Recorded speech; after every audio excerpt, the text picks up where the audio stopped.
So, good afternoon, sir. I will present our PowerPoint presentation from Group 7. So, for the qualification is Beauty Care Nail Enhanced Technology Service NC3. For basic competencies, unit competencies lead workplace communication and module title leading workplace communication. Ito po is nakuha po namin ito doon sa may TR. Doon po sa unit of competency. So, for module descriptor, this unit covers the knowledge, skills, attitude required to lead in the effective dissemination and discussions of ideas, information, and issues in the workplace. This includes preparation of written communication materials. So, for nominal duration, we have the 4 hours. Summary of learning outcomes. Meron po kaming tatlong learning objectives. Number 1 is communicate information about workplace processes. 2. Lead workplace discussions. 3. Identify and communicate issues arising in the workplace. So, ito pong learning objectives po namin is kinapi po namin ito doon sa may TR. Doon po ito sa may element. Details of learning outcomes. LO. Number 1, communicate information about workplace processes. Assessment, criteria. Ito na po yung learning objectives po namin na kinapi po namin doon sa TR sa may element po. So, for content po, variety of information, communications tools, simulated workplace. Doon po ito namin kinapi sa may evidence guide. So, dito naman po sa conditions is non-verbal gestures, verbal face-to-face, two-way radio, speaking to groups, using telephone, written, and internet. So, ito pong conditions is doon po namin ito kinapi sa may range of variables. And dito naman po sa methodologies, lecture, demonstration, practical exercises, role play, and group discussions, written tests, individual work. And for assessment method, we have the written test, observation, role play, oral, evaluation, case, formulation, narrative, and inquiry. So, ito pong methodologies and assessment po, nakapi po namin ito doon sa may TR, doon po sa may methodology and assessment approach.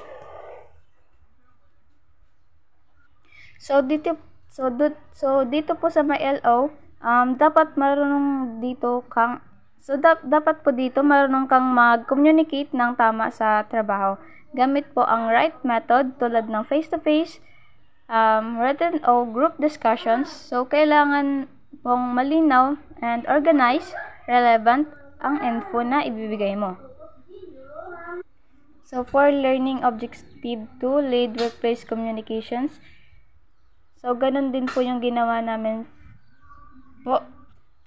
For assessment criteria, we have the respond to workplace issues are sought following enterprise procedure. And number 2 is response to workplace issues are provided immediately.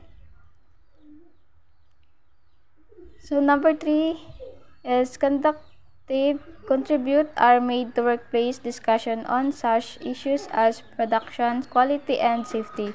And last is goals, objective, and action plans undertaken in the workplace are communicate.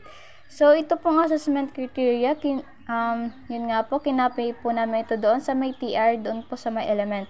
And sa content din po, kinapi din po namin ito doon sa may TR, doon na po ito sa may evidence guide. And also, ito pong conditions, kinapi din po namin ito doon sa may TR, sa may range of variable. So, ito pong methodologies, group discussion, lecture, demonstration, role play, kinapi din po ito namin doon sa methodology. And ito din po ang assessment method, kinapi lang po namin ito doon sa may assessment approach po. Ganun din po sa LO 3, identify and communicate issues raising in the workplace. So assessment criteria, we have the issue and problem are identified as they arise. So for 2S, information regarding problems and issues are organized correctly to ensure clear and effective communications. Number 3 is dialogo as laid with the approach personnel. For number 4, communication problems and issues are raised as they arise. For number 5, identify barriers and communication to be addressed appropriately. So, ganun din po, kinapidin lang po namin ito doon sa may TR po, sa may elements. Sa content po, doon din po ito sa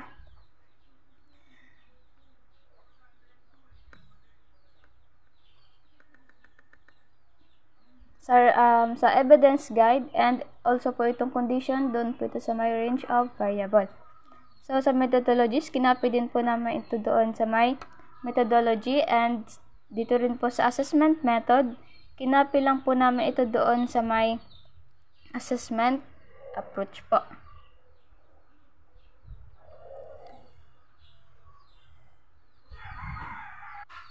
Unit of competency, lead small teams. Module title, leading small teams. Module descriptor, ito po ang module descriptor po namin. Kinapi lang po namin ito doon sa my TR po. This unit covers the knowledge, skills, and attitude to lead small teams, including setting, maintaining, and monitoring team and individual performance standard. Nominal duration po namin is 4 hours. Summary of learning outcomes. We have the 4 LO. Number 1 is provide team leadership.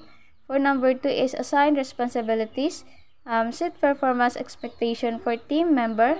For number 4 is supervise team performance. So, ito pong learning objectives po namin is provide team leadership. Ito pong assessment center namin is, ito pong sa assessment center po namin, ito po yung mga learning objectives po namin. Kinapi lang po ito namin doon po sa may element po. Ito din pong sa content, access to workplace appropriately simulated environment. Assessment can raise. So, ito po is sa content po, kinapi lang po ito namin doon po sa may evidence guide. And dito din po sa conditions is sa may range of variable po. Methodologies, group work, role play, lecture, discussions, and individual work. And also sa assessment method, role play, written test. Ito pong dalawa is sa TR po ito tanggalin, and kinapi lang po ito namin doon sa may methodology and sa may assessment approach po. So, same din po sa LO. To supervise team performance po, kinapi lang po namin doon. So, for apply critical thinking and problem solving techniques in the workplace.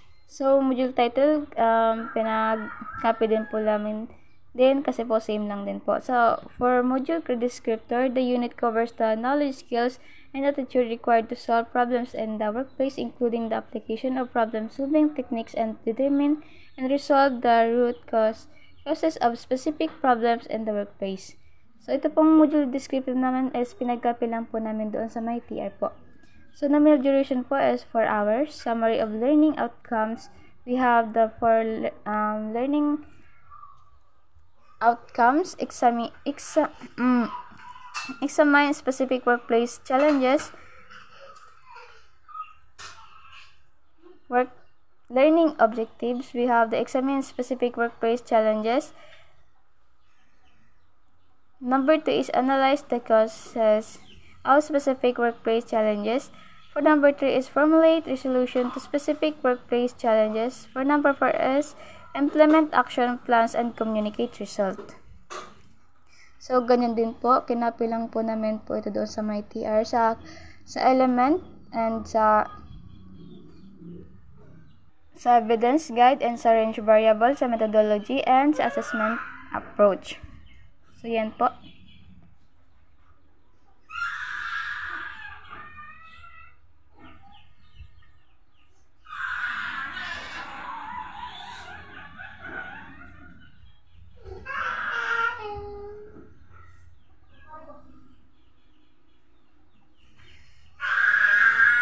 So, thank you po.